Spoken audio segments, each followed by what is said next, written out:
Hello friend. बघा, आपल्या हातात 18 दिवस आहे. 18 दिवसामध्ये आपल्याला नियोजन कसे करायचं आहे.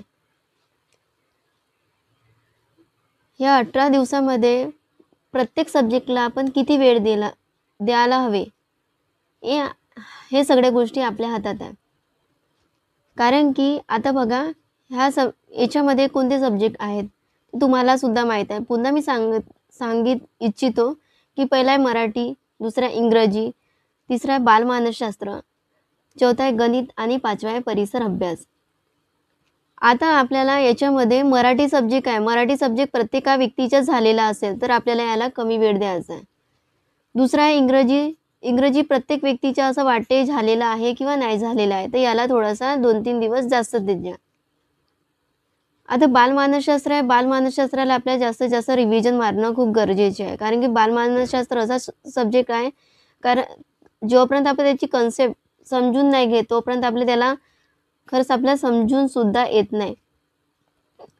मागच्या वेळी मी कोणती चूक केली की इंग्रजी, मराठी आणि बालमानसशास्त्र मला खरंच हे झालेलं आहे असं वाटत होते. पण बालमानसशास्त्रामध्ये खूप काही आपल्याला जे लेखक आहे ते खरंच आपल्याला त्याची उत्पत्ती कोणती आहे ते खरंच लक्षात नाही येत. म्हणून त्यासाठी वारंवार रिव्हिजन मारणं खूप गरजेचे आहे.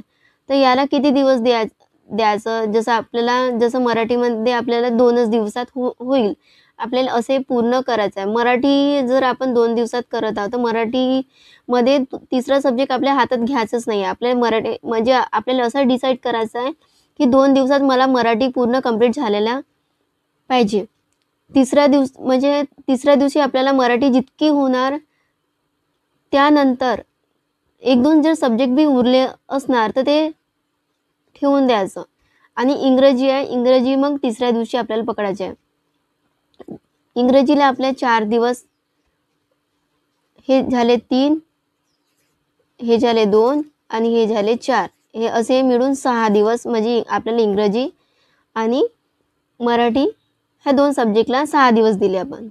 बालमानसशास्त्राला आपण जर 4 दिवस दिले तर असे झाले 10 दिवस. आणि गणितासाठी आपल्याला जास्त वेळ काढायचा आहे, कारण की त्यासाठी खूप प्रॅक्टिसची गरज असते. तर गणितासाठी आपल्याला 5 दिवस द्यायचे आहे. असे झाले 15 दिवस. मग हे 2 दिवस आहे परिसर अभ्यास आहे, तर परिसर अभ्यासासाठी 1 दिवस तरी आपल्याला काढायचा आहे. जसं असे 16 दिवस. आणि हे 2 दिवस जर उरलेले आहे, त्या 2 दिवसात आपल्याला झपाट्यानं रिव्हिजन मारायचं आहे.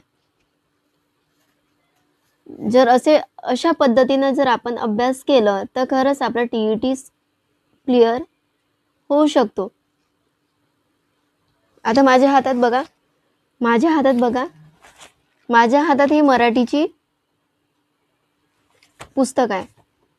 तर मी स्वतःला डिसाईड केलेले आहे की 2 पुस्तक आहे माझ्याकडे. एक व्याकरण आहे आणि एक शब्द संग्रह आहे. तर 2 दिवसात माझा व्याकरण सगळे झाले पाहिजे,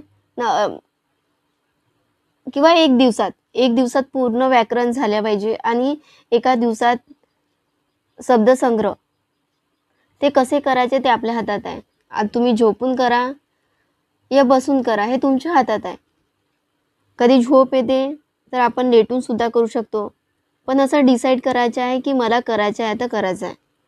जर आपण असे विचार करून का नाही आता वेळ आहे, 2 दिवस मी 4 दिवस दिलेले आहे ना, 2 दिवस मग खरंच पाहुणे येतात, मग आपल्याला कसं वेळ काढायचं ते आपल्या हातात आहे. आपण कशा पद्धतीने काढू, किंवा रात्रीच्या वेळ आपल्याला काढायला लागेल, पहाटेची लवकर थोडीशी उठून आपल्याला अभ्यास करायला लागेल, तेव्हाच आपला अभ्यास होऊ शकतो.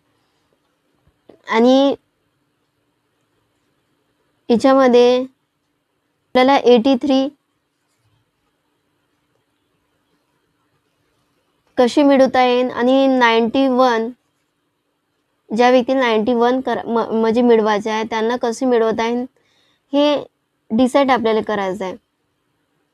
आणि जर कोणी व्यक्तींजवळ PYQ असेल तर ते पुन्हा सॉल्व करण्याचा प्रयत्न करा, किंवा टेस्ट सिरीज लावा. टेस्ट सिरीजवर आपल्याला माहिती पडते का आपण कोणत्या सब्जेक्टमध्ये वीक आहोत ते ओळखा आणि त्याच्यानुसार अभ्यास करा.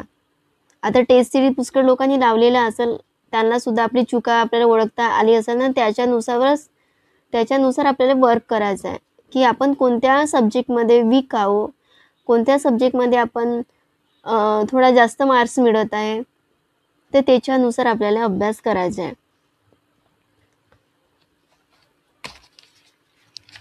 आणि मित्रमैत्रिणींनो, जर तुम्हाला माझे चॅनल जर आवडेल तर लाईक करा, कमेंट्स करा आणि गरजू व्यक्तींना शेअर करायला विसरू नका.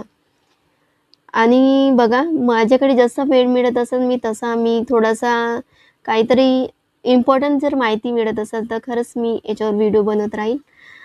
कारण की तुमच्या पेपरनं माझा पेपरसुद्धा आहे. कारण की याच्यानंतर माझासुद्धा MPSCचा पेपर आहे, कंबाईन ग्रुप बीचा. कमी दिवसामध्ये आपल्याला कशा पद्धतीने तयारी करायची आहे हे तुम्हाला मी सांगितली का प्रत्येकाला दिवस द्या.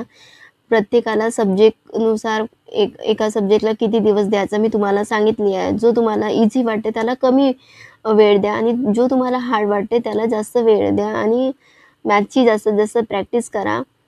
आणि बालमानसशास्त्रसुद्धा इझी आहे, पण कसं आहे त्याची कन्सेप्ट समजून घ्या आणि खूप रिव्हिजन मारण्याची कोशिश करा. झपाट्याने रिव्हिजन मारा आणि समजून घ्या. कोणताही चॅप्टर आपल्याला समजून घेतल्याशिवाय काही अर्थ नाही. आपण झपाट्यानं जर रीडिंग बी करत आहोत तो जर टॉपिक आपल्याला समजला नाही तर त्याला काही अर्थ नाही. म्हणून जोही कोणताही टॉपिक आपण रीड करत आहोत तो आपल्याला व्यवस्थित समजून आल्या पाहिजे, व्यवस्थित समजल्या पाहिजे. मी काय करत आहो, काय वाचत आहो ना, कोणता माझा टॉपिक लक्षात येत आहे याच्यावर भर द्या. बस आज इतकंच. चला